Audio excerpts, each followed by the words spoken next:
तो आज हम लोग देखेंगे वैद्युत आवेश तथा क्षेत्र। जैसा कि आप सभी लोग जानते हैं कि जो आपका फिजिक्स का पहला चैप्टर था वैद्युत आवेश तथा क्षेत्र, वह पूरी तरह से थ्योरी में समाप्त हो चुका है। उसके मैंने डेरिवेशंस इस प्रकार से आपको पढ़ाए हैं, इस प्रकार से उसकी कुछ ट्रिकें बताई हैं कि देखिए वो आपको एग्जाम तक तो भूलेगा ही नहीं, लेकिन मैं आपसे एक रिक्वेस्ट करता हूँ कि आप एक कंप्लीट नोट्स बनाते जाइए। अगर आप मेरे ही नोट्स चाहते हो तो इसके लिए तो आपको पता ही होगा क्या करना पड़ेगा। तो इसके एक नोट्स बनाते जाइए अपनी हैंड राइटिंग से। और इसके देखिए आज हम लोग यहाँ पे न्यूमेरिकल स्टार्ट करने वाले हैं, क्योंकि थ्योरिकल से अपना जो टॉपिक है पूरी तरह से समाप्त हो चुका है। तो देखिए इसके न्यूमेरिकल स्टार्ट करने से पहले हमें आवश्यकता होती है फार्मूलों की, ठीक है। तो देखिए आप पहली बार अगर सपोज करिए आपने वैद्युत आवेश तथा क्षेत्र चैप्टर पढ़ा है, तो मैं मानता हूँ कि आपके पास पूरे फार्मूले जो जितने भी आप लोगों को मैंने बताए हैं वो आपने लिख लिया होगा, आप याद किए होंगे। बट फिर भी मैं यहाँ पे जितने भी फार्मूले होते हैं उनको पूरी तरीके से एक बार लिख देता हूँ यहाँ पे सारे फार्मूले, फिर इसके बाद हम लोग न्यूमेरिकल की स्टार्टिंग करते हैं। तो बस दोस्तों आज हम लोग स्टार्ट करेंगे। पहले फार्मूले बताऊंगा, न्यूमेरिकल बताऊंगा, मक्खन कर दूंगा एकदम। तो चैनल पर पहली बार आए हो तो सब्सक्राइब कर दो, और हाँ वीडियो को जरूर शेयर कर दीजिए यार, एक बार शेयर तो कर दीजिए। जो मेरे चाहने वाले हैं यूट्यूब पर, जिनको लगता है कि मुझे और भी वीडियो ज़्यादा क्लासेस टाइम पर देना चाहिए, वो प्लीज़ इस वीडियो को शेयर ज़्यादा से ज़्यादा करें और वीडियो को लाइक करें। आपका क्या जाता है इस पर, आप सिर्फ शेयर ही तो करते हैं, फ्री ऑफ कॉस्ट तो आपको शिक्षा मिल रही है। लॉकडाउन के कारण घर में बैठे बैठे आप पढ़ तो सकते हैं। तो देखिए फर्स्ट फार्मूला हमारा क्या है, फर्स्ट फार्मूला हमारा है Q बराबर यानी, ठीक है। इस फार्मूले को आप जानते होंगे, Q बराबर यानी, जहाँ देखिए यन है, जहाँ यन आपका जो है वह है इलेक्ट्रॉनों की संख्या। क्या है की संख्या? इलेक्ट्रॉनों की संख्या, ठीक है। इसके बाद जो आपका ये ई है, ये आपका जो ई है ये इलेक्ट्रॉन पर आवेश। किस पर आवेश? इलेक्ट्रॉन पर आवेश, ठीक है। अब इसके बाद जो ये आपका क्यू है, ये क्यू है आपका आवेश। क्या है? क्यू आवेश। और इसका जो मात्रक होता है वह होता है, इसका मात्रक जो होता है वह होता है आपका कूलाम, ठीक। और इसकी जो बीमा होती है, बीमी सूत्र जो इसका होता है वह होती है एटी। क्या होती है? एटी। तो इसका थोड़ा सा आप बेसिक सा स्ट्रक्चर याद रखें कि ये जो आवेश है इसका मात्रक होता है कूलाम। इसके बाद हम लोग चलते हैं नेक्स्ट फार्मूले पे। तो अपना नेक्स्ट फार्मूला है क्यू बराबर आई टी। तो क्यू के बारे में तो आप जानते ही जानते हैं कि क्यू आपका क्या है? आवेश है जिसका मात्रक क्या है आपके पास। यहाँ पे लोग मैं मात्रक लिखता जाऊंगा और यहाँ पे कुछ वो लिखता जाऊंगा, जैसे कि ये आई आपकी क्या है? आई है आपकी वैद्युत धारा, तो यहाँ पे मैं धारा ही लिख देता हूँ, वैद्युत धारा। इसका जो मात्रक है वह है एम्पियर। क्या है? एम्पियर। होते तो इसके बहुत सारे मात्रक हैं, लेकिन एम्पियर मात्रक अधिकतर यूज किया जाता है, ठीक है। इसके बाद ये टी क्या है? तो टी है दोस्तों टाइम, यानी कि समय, और इस समय का मात्रक होता है सेकेंड, ठीक। इसके बाद नेक्स्ट फार्मूला है अपना कूलाम्स लॉ। कूलाम्स लॉ क्या है अपना? एफ बराबर 1/4 pi F silent naught Q1 Q2 अपान में आर स्क्वायर, ठीक है। तो अब देखिए यहाँ पे हम लोग का जो एफ है वो एफ है हमारा बल। एफ को हम फोर्स, यानी कि बल, फोर्स इक्वल टू क्या होता है? बल। उसी का पहला अक्षर ले लिया जाता है, क्योंकि देखिए हर बार जैसे कि यहाँ को लिखेंगे आप बल बराबर, या फिर यहाँ लिखेंगे आवेश बराबर धारा गुणे समय, तो कितना टाइम लगेगा, इससे टाइम भी बच जाएगा और आपकी ज़्यादा मेहनत भी नहीं पड़ेगी। तो एफ इक्वल टू क्या है? बल है, ठीक। बल का जो मात्रक होता है वह होता है न्यूटन। क्या होता है? न्यूटन। इसे आप क्या करेंगे, इसमें आप ये एन बना सकते हैं, एन का सिंबल दे सकते हैं, यही आपका कहलाता है न्यूटन, ठीक है। इसके बाद क्यू के बारे में आप जानते हैं, ये क्यू आवेश है वही, और उसका मात्रक होगा कूलाम। इसके बाद यहाँ पे ये जो आर है, ये आर है दूरी। आर क्या है? दूरी। और इसका जो मात्रक होगा वह होगा मीटर, सेंटीमीटर। ये क्लियर नहीं है, ये उसके अकॉर्डिंग मीटर में दिया जा सकता है, सेंटीमीटर में दिया जा सकता है, लेकिन मैं यहाँ पे मीटर और सेंटीमीटर दोनों मेंशन कर देता हूँ, इसका मात्रक हो सकता है, ठीक है। इसके बाद हम यहाँ पे सिंपल सा बात कर रहे हैं यहाँ पे। इसके बाद हम लोग जानते हैं F equal to Q E. F equal to Q E, यानी कि ई बराबर अगर हम देखें तो ये क्यू जो है बटा में आ जाएगा, तो क्या हो जाएगा? एफ अपान क्यू। क्या हो जाएगा? एफ अपान क्यू। तो यहाँ पे एफ यही रहेगा आपका बल, क्यू वही रहेगा, ई यहाँ पे आ जाएगी वैद्युत क्षेत्र की तीव्रता। क्या हो जाएगी? वैद्युत क्षेत्र की तीव्रता। अब देखिए इसका मात्रक आप यहीं से निकाल सकते हैं डायरेक्ट, यहाँ से आप निकाल सकते हैं। एफ का मात्रक मैंने क्या बताया, न्यूटन, तो इसका न्यूटन हो गया। और अपान में क्यू का मात्रक क्या होता है, कूलाम, तो इसका मात्रक हो गया न्यूटन प्रति कूलाम। इसके बाद चलते हैं नेक्स्ट फार्मूले पर। तो अपना ये फार्मूला था एफ इक्वल टू, चौथा फार्मूला। इसका बाद पाँचवा जो फार्मूला है हमारा वो कभी कभी काम आ जाता है, ये है F equal to M A. क्या है, एफ बराबर एम ए। तो एफ वही रहेगा, एम आपका यहाँ पे हो जाएगा द्रव्यमान। क्या हो जाएगा, एम आपका हो जाएगा द्रव्यमान। तो द्रव्यमान का वही लीटर मोल मात्रक होगा, ठीक है। इसके बाद ये आपका जो है ये हो जाएगा त्वरण। क्या हो जाएगा, त्वरण। तो त्वरण का जो मात्रक होगा ये अपना क्या है, त्वरण, ठीक है, त्वरण, ठीक। डाउट नट पर होगा physics, chemistry, math and biology के सभी डाउट का सफाया। उसके लिए आपको करना क्या है, अपने क्वेश्चन की फोटो खींचना है और क्रॉप करके भेज देना है। 3 सेकंड के अंदर आपका वीडियो सोल्यूशन आपके सामने होगा। क्लास 6 से लेकर 12th तक, IIT JEE मेन एडवांस तक, तो लिंक नीचे डिस्क्रिप्शन पर है। देखिए यहाँ पे हम लोग त्वरण का मात्रक मान लेते हैं, केजी ही लिख देता हूँ मैं। त्वरण का मात्रक अधिकतर केजी में, यहाँ पे अभी द्रव्यमान के बारे में बहुत अच्छे से आपको डिस्कस करूंगा हालांकि न्यूमेरिकल में। और जो त्वरण का मात्रक होता है मीटर पर सेकेंड स्क्वायर, ठीक है।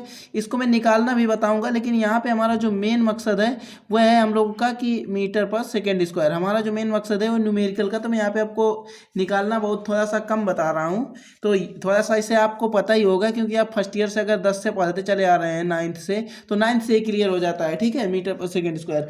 इसके बाद हम लोग चलते हैं नेक्स्ट पर। तो नेक्स्ट होगा ई इक्वल टू, हमारा जो मेन फार्मूला होता है वैद्युत क्षेत्र की तीव्रता का, E equal to 1/4 epsilon naught Q upon R square. इससे बहुत न्यूमेरिकल लगते हैं और इसके बारे में सभी कुछ जानते हैं आप, बस 1/4 एप्सिलॉन नॉट के बारे में नहीं जानते। तो इसकी जो वैल्यू होती है 9 × 10⁹, ठीक है। अब इसके बाद R वही होगा दूरी, और इसके बाद हमारा जो नेक्स्ट फार्मूला होगा वो होगा, अब हम देखिए यहाँ पे मैं आपको बता दूं, अच्छी स्थिति में आप जानते हैं E equal to 1/4 epsilon naught 2P upon R³ होता है, यानी कि अच्छी स्थिति में यहाँ पे लिख ही देता हूँ। अच्छी स्थिति में क्या होता है, E equal to 1/4 epsilon naught 2P upon R³, और इसका निरक्षी स्थिति में ओनली P अपान R³ होता है। तो ये थे कुछ फार्मूले जो मुझे लगा कि यार आपको बताना चाहिए न्यूमेरिकल करने से पहले, ताकि आप इनको एक बार और रिवाइज कर लें और सभी मात्रक वगैरह आपको पता हो जाए, तो आपका दिमाग चले कि हाँ इस फार्मूले में अगर हमको ये वैल्यूज गिवन है तो वैल्यू कैसे पहचानेंगे आप। तो देखिए कोई भी क्वेश्चन होगा उस पर इस प्रकार अगर दिया होगा कि इलेक्ट्रॉन के, मान लीजिए इतने, इस पर 10 कूलाम आवेश है, तो वहाँ पर आप तुरंत समझ जाएंगे कि Q का मान दिया गया है। अगर वहां पे दिया होगा कि उसमें 5 एम्पियर की वैद्युत धारा बह रही है, तो आप समझ जाएंगे I का मान है, ठीक है। इस प्रकार से न्यूमेरिकल हम लोग करते हैं, बिल्कुल बेसिक से आपको समझा रहा हूं। तो चलिए चलते हैं अपने पहले न्यूमेरिकल की ओर।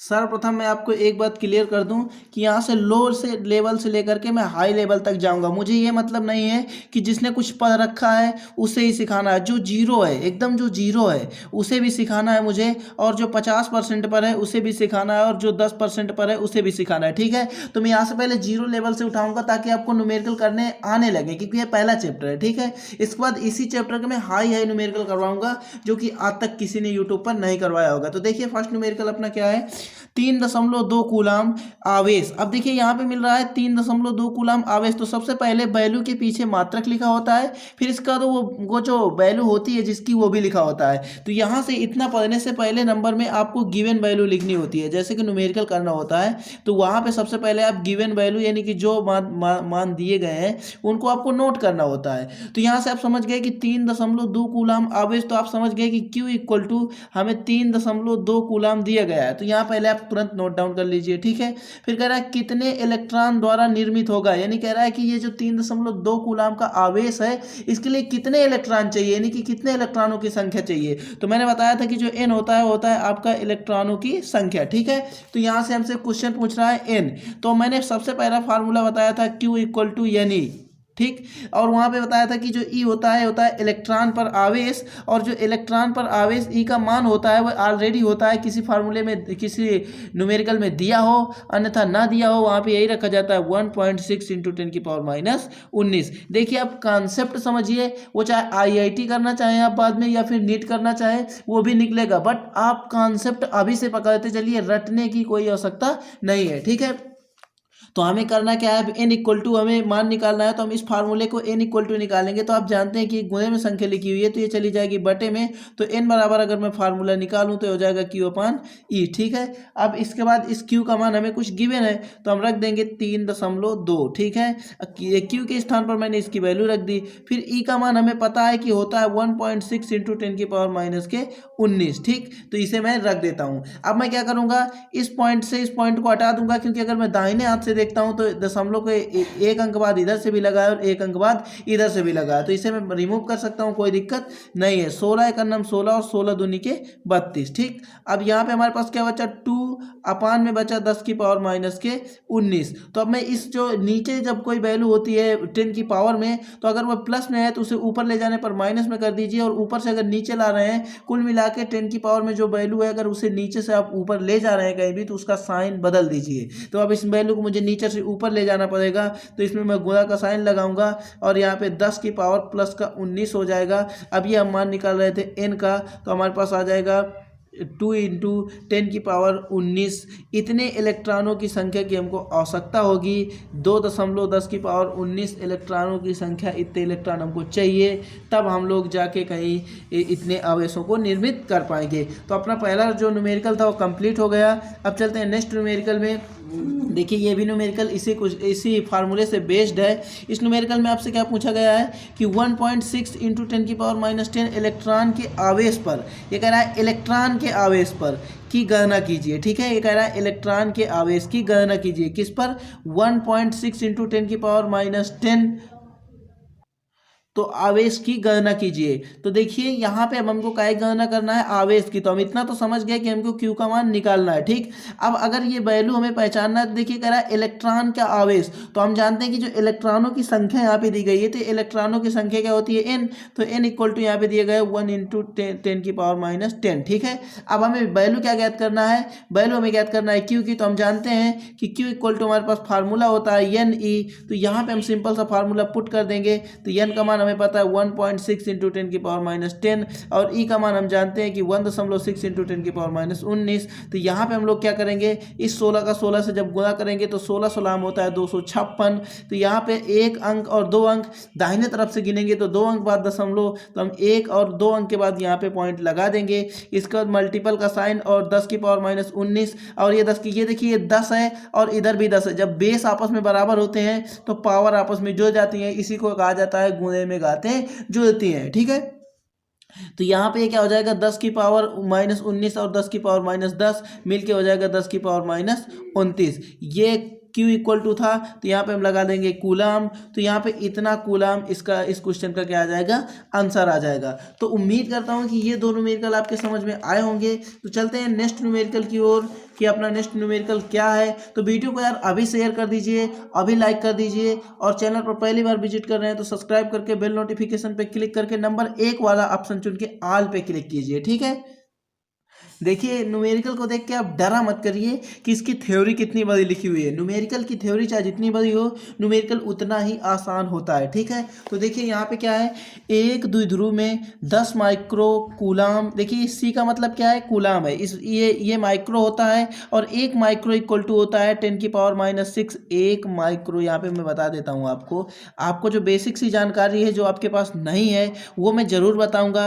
1 माइक्रो इक्वल टू होता है 10⁻⁻6 मीटर। तो जब भी कभी आपको माइक्रो को हटाना हो तो वहाँ पे 10⁻⁻6 में 6 का गुणा कर दीजिए, वो ऑटोमेटिक रिमूव हो जाएगा। क्योंकि हम लोग को जो ये माइक्रो वगैरह होते हैं इनको सेंटीमीटर होता है, उसे मीटर में करना होता है। हमें अक्सर जो वैल्यू, अगर पूरी वैल्यू हमें मीटर में दी हुई है तो हम मीटर में निकालते हैं, अगर पूरी वैल्यू हमें सेंटीमीटर में दी हुई है तो हम उसे सेंटीमीटर में निकालते हैं। परंतु देखिए यहाँ पे एक वैल्यू सेंटीमीटर में दी हुई है और एक यहाँ पे माइक्रो में दी हुई है। तो अब हम जानते हैं कि इस अगर माइक्रो को हम रिमूव कर देंगे तो ये वैल्यू मीटर में बन जाएगी, फिर इस सेंटीमीटर को अगर हम रिमूव कर देंगे तो ये भी मीटर में बन जाएगा। तो यहाँ पे मैं आपको जानकारी दे देता हूँ कि 1 सेंटीमीटर को जब आपको हटाना हो तो वहाँ पे 10⁻⁻2 का गुणा कर दीजिए। 1 सेंटीमीटर इक्वल टू होता है 10⁻⁻2 मीटर। तो वहाँ पे आपका जो सेंटीमीटर होगा वो भी रिमूव हो जाएगा। तो चलिए चलते हैं अपने न्यूमेरिकल की ओर। तो वीडियो कैसी लग रही है आप कमेंट करके जरूर बताना, और वीडियो को लाइक कर देना। चैनल पर पहली बार आए होते हैं सब्सक्राइब जरूर करना। तो देखिए यहाँ पे जो न्यूमेरिकल है वो कह रहा है एक द्विध्रुव में,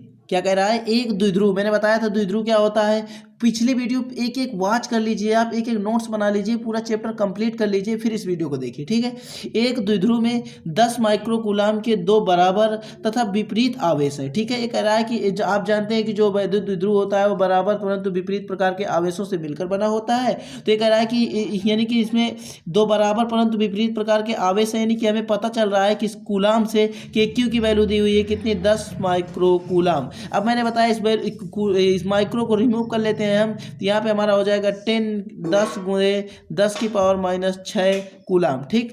अब इसके बाद क्या कह रहा है, आवेश है, ठीक। इतना तो हमें क्लियर हो गया, जो एक दूसरे से 1 सेंटीमीटर की दूरी पर स्थित है। मैंने बताया था दूरी क्या होती है, आर होती है। अब कितनी दूरी पर स्थित है, 1 सेंटीमीटर दूरी पर स्थित है, तो हम इसको चेंज करेंगे तो आर इक्वल टू निकल आएगा 1 × 10 की पावर माइनस 2 मीटर। तो यहाँ पे चेंज हो जाएगा मीटर, ठीक है। यहाँ तक क्लियर की स्थित है। इसके बाद कह रहा है तो वैद्युत द्विध्रुव आघूर्ण ज्ञात कीजिए। मैंने बताया था कि जो पी होता है वो होता है आपका वैद्युत द्विध्रुव आघूर्ण। यहाँ पे पी इक्वल टू हमें क्वेश्चन मार्क के लिए हमें पी इक्वल टू निकालना है। ये थी हमारी गिवन वैल्यू, क्या थी हमारी ये गिवन वैल्यू, ठीक है। एक एक समझा के बताऊंगा, मक्खन की तरीके समझ में आएगा, बस आप वीडियो को अंत तक देखना, ठीक। तो आप जानते हैं कि P इक्वल टू आपके पास फार्मूला होता है 2L × Q। क्या होता है, 2L × Q। तो देखिए अगर मैं यहाँ पे दूरी यही वाली लेता हूँ R, तो यहाँ पे हम लोग फंस सकते हैं। तो फंसने वाली कोई बात नहीं है, यहाँ पे आप इस 2L के स्थान पर दूरी R ले सकते हैं। परंतु जब भी मैं आपको एक बात अवेयर कर देना चाहता हूँ कि जब भी आप कभी वैद्युत द्विध्रुव की बात करता हो तो वहाँ पे, क्योंकि मैंने अभी दूरी R बताई थी और ये वाला फार्मूला शायद बताना मैं भूल गया था पीछे, तो मैं आपको बता दूं कि यहाँ पे जो जब भी कभी ये वैद्युत द्विध्रुव की बात करता है या आप जान जाएं कि ये वैद्युत द्विध्रुव वाला फार्मूला लगेगा, तो वहाँ पे आप दूरी का मान, ये जो दूरी वैद्युत द्विध्रुव होता है आपका, वो देखिए -Q और +Q आवेशों से मिलकर बना होता है। ये देखिए दोनों ये डेफिनेशन भी मैच कर रही है कि एक वैद्युत द्विध्रुव दो बराबर परंतु विपरीत प्रकार के आवेश, ये आवेश बराबर है परंतु इनके साइन विपरीत हो गए, तो इसके बीच की जो दूरी होती है वह 2L होती है। तो यही मैं आपको समझाना चाहता हूं कि जब कभी वैद्युत द्विध्रुव की बात करता है तो वहां हम दूरी का मान R नहीं, वहां पे 2L लेते हैं, ठीक है। मैंने आपको समझाने के लिए इतना लिखा था, अब उम्मीद करता हूं कि जिस लिए मैंने लिखा था वो काम यहाँ पे पूरा हो गया होगा, ठीक है। तो अब यहाँ पे हम सिंपल सी वैल्यू पुट कर देंगे और हमारा मान निकल के आ जाएगा। तो यहाँ पे देखिए 2L की वैल्यू हमारे पास कितनी है, तो 2L की वैल्यू है 1 × 10 की पावर माइनस 2 मीटर। इसके बाद आवेश की बात करूं Q की, तो वहाँ पे हमारे मान है 10 × 10 की पावर माइनस के 6। हम मीटर वाला इशारा वैल्यूज पुट करेंगे तो यहाँ पे हम क्या देखेंगे कि ये 10 का यहाँ पे कर लेंगे। और मैंने बताया था कि जब बेस बराबर होते हैं तो पावर आपस में जुड़ जाती है, माइनस की इसलिए ऐड हो जाएंगे, तो हो जाएगा 10 की पावर माइनस के 8, ठीक। अगर मैं चाहूँ तो इसको देखिए, ये अगर मैं चाहूँ तो इस पर एक पावर लगा सकता हूँ ना, तो कोई नहीं, इस पर हम लोग एक पावर अगर लगा देंगे तो अब ये माइनस की पावर है और ये प्लस की पावर है, तो ये आपस में घट जाएंगी, तो क्या बचेगा, एक गुणे तो मैं लिख ही सकता हूं, तो 1 × 10 की पावर माइनस के 7। अब इसका अगर मैं मात्रक की बात करूं तो ये दूरी का मात्रक होता है मीटर और आवेश का मात्रक होता है कूलाम, तो इसका मात्रक हो जाएगा मीटर कूलाम। लेकिन ये मीटर कूलाम लिखना पहले सही नहीं रहता, राशि पहले कूलाम वाली इधर होना चाहिए, इसलिए हम इसको बोल देते हैं कूलाम × मीटर। तो ये हमारा मात्रक हो जाएगा और ये हमारे उत्तर हो जाएगा। तो ये क्वेश्चन भी हमारा यहाँ से सॉल्व हो जाएगा, ठीक है। तो चलते हैं अपने नेक्स्ट क्वेश्चन पे, देख लीजिए बहुत ही अच्छा और बहुत ही प्यारा क्वेश्चन था आपके लिए। अब चलते हैं अपने नेक्स्ट क्वेश्चन की ओर, ठीक है। तो देखिए यहाँ पे ये अगला जो न्यूमेरिकल है वो लिखा गया है दो गोलों के आवेश। देखिए बहुत ही अच्छा न्यूमेरिकल है, अच्छे से समझिएगा। दो गोलों के आवेश क्रमशः 2 × 10 की पावर माइनस 7 तथा 3 × 10 की पावर माइनस 7 कूलाम है। इसमें भी दिया गया है C यानी कि कूलाम, जिन्हें 30 सेंटीमीटर दूरी पर वायु में रखा गया है, उनके बीच बल की परिकल्पना कीजिए। तो पूरा न्यूमेरिकल आपने पढ़ लिया। अब आपको पता चल चुका होगा कि इसमें क्या क्या वैल्यूज दी गई हैं। तो यहाँ पे हम सबसे पहले लिखेंगे गिवन वैल्यू। क्या लिखेंगे, गिवन वैल्यू। तो हमारे पास क्या वैल्यू गिवन है, देखिए समझिएगा क्या वैल्यू गिवन है। तो हमारे पास यहाँ पे कह रहा है दो गोलों के आवेश, यानी कि क्रमशः, यानी कि जो ये दोनों वैल्यू दी गई है कूलाम, इससे क्या पता चल रहा है कि ये आवेश दिए गए हैं। तो पहले को हम मान लेते हैं Q1 इक्वल टू कितना दिया गया है, 2 × 10 की पावर माइनस 7 कूलाम, ठीक। इसके बाद नेक्स्ट वैल्यू हमें दी गई है Q2 मान लेते हैं, क्योंकि दूसरी वैल्यू भी Q की है। कूलाम से पता चल रहा है कि ये जो जिस भी वैल्यू दी गई होगी जिस भी चीज़ की, तो वहाँ पे उसका जो मात्रक लिखा गया होगा उससे वैल्यू का पता चल जाता है। तो ये Q2 जो मान है वो दिया गया है 3 × 10⁻⁷ कूलाम। तो ये हमारे पास क्या हो गई, कूलाम की वैल्यू हो गई। अब कह रहा है जिन्हें 30 सेंटीमीटर दूरी पर रखा गया है, तो आप जानते हैं कि जो R होता है वह दूरी होता है। तो अब देखिए यहाँ पे ध्रुव की बात तो कर नहीं रहा, तो हम यहाँ पे दूरी काहे की लेंगे, R लेंगे। अब यहाँ पे दिया गया है 30 सेंटीमीटर, तो हम इसे तुरंत मीटर में कन्वर्ट करेंगे, तो ये हो जाएगा 30 × 10⁻² इंटू मीटर। ठीक, अब इसके बाद हमारे पास क्या है, कह रहा है उनके बीच बल की परिकल्पना कीजिए।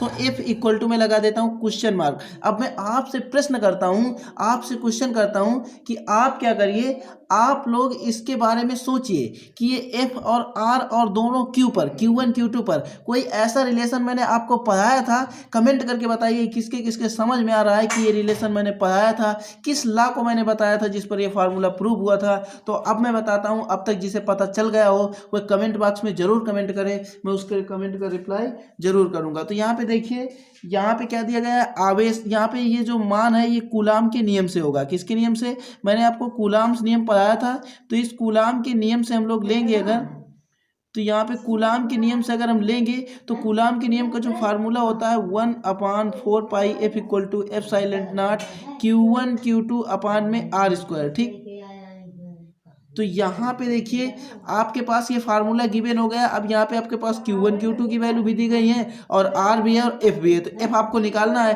और आप जानते हैं 1/4πF�silent0 की जो वैल्यू होती है वो कितनी होती है, तो यहाँ पे हम सिंपल सा वैल्यू पुट करेंगे। तो 1/4πF�silent0 की जो वैल्यू होगी वो होगी 9 × 10⁻9 और इंटू Q1, यानी Q1 का जो मान होगा वो होगा 2 × 10⁻⁷।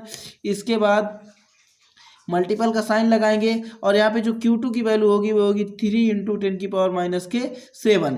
अब इसके बाद हम ये देखिए Q1 की वैल्यू और Q2 की वैल्यू मैंने यहाँ पे लिख दिया, ये Q1 की वैल्यू हो गई। और ये जब भी कभी वैल्यूज लिखी होती हैं तो आपस में मल्टीपल में होती हैं, गुणे में होती हैं, इसलिए मैंने यहाँ पे गुणा का साइन लगा दिया। ठीक, अब इसके बाद अपान लगाएंगे, उसी प्रकार सेम टू सेम। अब क्या होगा, अब यहाँ पे R का जो मान है ये R, देखिए R² है, तो इसमें R को R × R भी लिख सकता हूँ, इसी को हम बोल सकते हैं R²। यानी कि ये R की जो वैल्यू होगी, अब हमें इसे कितने बार लिखना पड़ेगा, 2 बार लिखना पड़ेगा। तो यहाँ पे R की वैल्यू क्या दी गई है, 30 × 10⁻²। तो यहाँ पे हम लिख लेंगे 30 × 10⁻² इंटू 30 × 10⁻², 30 × 10⁻²। ये F = चल रहा है। ठीक है, अब हम लोग क्या करेंगे, इसको काटेंगे पीटेंगे और हम फाइनली आंसर निकालेंगे। तो सबसे पहले जब इस प्रकार वैल्यू हो तो हम जो घातांक होते हैं उन्हें ऊपर ले जाते हैं। तो हम घातों को ऊपर ले जाते हैं, तो देखिए ऊपर क्या बचने वाला है, 9 × 3, ये 2 बचा, तो इसको यहाँ पे मैं लिख लेता हूँ 2 और इंटू में 10 की पावर। अब देखिए 7 7 अगर मैं जोड़ूँ तो हो जाएगा 14, तो ये 10 की पावर -14 और ये प्लस का 9 है, तो अब इनको आपस में घटा दो। तो क्योंकि ये प्लस का और ये माइनस का है, तो अगर मैं 10 की पावर -14 में प्लस का 9 घटाऊंगा 14 में, तो कितना बचेगा 5, तो यहाँ पे आ जाएगा 10 की पावर -5 अपान यहाँ पे 30 × 30 और यहाँ पे ये 10 की पावर -2 10 की पावर -2 जोड़ के कितना हो जाएगा 10 की पावर -4। अब हम चाहें तो इसको काट सकते हैं, 3 × 3 3 दाम के 30, और यहाँ से हम चाहें तो इसको भी काट सकते हैं। तो हम इसको चाहें तो इसे काट सकते हैं कि यहाँ पे 2 × 2 और 2 × 10, यहाँ पे आपको दिख रहा होगा 2 × 2 2 × 10, और चाहें तो इसे भी काट सकते हैं, 3 × 9 और 3 दाम के 30। ठीक, तो अब हमारे पास क्या वैल्यू बची, उसे हम यहाँ पे लिखेंगे। तो हमारे पास क्या बचा, 3 बचा, और ऊपर क्या बचा 10 की पावर -5 बचा। इसके बाद नीचे क्या बचा, तो ये 5 बचा और ये 10 बचा, तो 10 पना के 50, इसे यहाँ पे लिख लेंगे 10 पना के 50 इंटू 10 की पावर -4। अब इस 10 की पावर -4 को ऊपर ले जाएंगे, तो यहाँ पे देखिए अगर मैं 10 की पावर -4 को ऊपर ले जाता हूँ तो हो जाएगा प्लस में, तो ये क्या बचेगा 3/50 और इंटू 10 की पावर -5, और ये ऊपर जाएगा तो प्लस में हो जाएगा, तो घटेगा तो ये बच जाएगा 10 की पावर -1। तो अब हम इसको फिर से नीचे ले जाएंगे ताकि ये नीचे ही 500 बन सके, तो ये 3 हो जाएगा 500। इतनी सी बात समझ में आ गई, जिसके जिसके समझ में आ गई हो कमेंट बॉक्स में जरूर बताइएगा कमेंट करके कि मेरे ये बात समझ में आ चुकी है। तो देखिए यहाँ पे हमारे पास अब जगह नहीं बची, तो मैं नेक्स्ट पेज पे यहीं से लिख लेता हूँ और फिर से आपको समझा देता हूँ। तो देखिए यहाँ से हम लोग यहाँ से अब हमारे पास जगह नीचे नहीं बची हुई है, तो हम चलेंगे नेक्स्ट पेज पर। ठीक है, तो यहाँ से हम लोग नेक्स्ट पेज पर चलेंगे। मैं देखिए नेक्स्ट पेज पे लिखूंगा क्या, ये 9 × 3 × 3 और इसके बाद ये 10 की पावर प्लस का 9 है, ये 10 की पावर -7 14 हो जाएगा। और ये प्लस का 9 में मैं जब 14 घटाऊंगा तो 10 की पावर -5 बचेगा। इसके बाद 30 × 30 ये 10 की पावर -2 10 की पावर -2 जो कि कितना हो जाएगा 10 की पावर 4। तो ये वही लिखूंगा मैं नेक्स्ट पेज। तो देखिए यहाँ पे मैंने वही लिख लिया है। अब इसको बाद हम सिंपल से इसे काटेंगे तो 3 त्रिकोण 9 और 3 दाम के 30। ठीक, अब इस 3 से इसको भी काट सकता हूँ, 3 त्रिकोण 9 और 3 दाम के 30। तो यहाँ पे कितना हो गया 10 दाम के 100। अब यहाँ पे हमारे पास जो बचा उसे हम लिखेंगे तो 3 दूनी कितना हो जाएगा 6 और इंटू 10 की पावर -5 अपान यहाँ पे हो जाएगा 10 दाम के 100 यानी कि 10 की पावर 2 लिख सकता हूँ इसको, क्योंकि जो जितने भी जीरो होते हैं वह हमेशा प्लस में होते हैं। तो मैं चाहूँ तो इसे लिख सकता हूँ 6 × 10 की पावर -5 अपान में देखिए इसे 10 की पावर +2 लिख सकता हूँ। देखिए क्योंकि अगर 10 की पावर +2 कहीं लिखा हो तो उसका मतलब है 1 बना के 2 जीरो, अगर 10 की पावर 3 लिखा हो तो 1 बना के 3 जीरो, अगर यहाँ पे 5 है तो 1 बना के 5 जीरो, तो इसका अगर 1 बना के 2 जीरो है तो 10 की पावर से मैं 2 लिख सकता हूँ। और 10 की पावर -4 में मैं जब 10 की पावर +2 घटाऊंगा तो मेरे पास बचेगा 10 की पावर -2, क्योंकि बड़े संख्या वाली चिन्ह लगता है। ठीक है, अब इसे हम लोग ले चलेंगे ऊपर। तो जब हम लोग इसे ऊपर ले चलेंगे तो क्या हो जाएगा 6 × 10 की पावर -5 और इंटू 10 की पावर +2। ठीक है, तो अब इसे हम घटा देंगे तो ये हो जाएगा 6 × 10 की पावर -3। अभी हमारा जो मैटर था वो F = चल रहा था और F का मात्रक होता है न्यूटन। तो ये था हमारा क्वेश्चन का आंसर। तो उम्मीद करता हूँ आई होप आपकी समझ में आ गया होगा। तो दोस्तों मैंने जो आपको बताया कितना समझ में आया, कितने न्यूमेरिकल आपके दिक्कत में है, आप मुझे कमेंट करके ज़रूर बताएं। चैनल पर पहली बार आए तो सब्सक्राइब कर लें और बेल नोटिफिकेशन को प्रेस कर लें। और चलते हैं, आज की वीडियो यहीं पे समाप्त करते हैं, मिलते हैं नेक्स्ट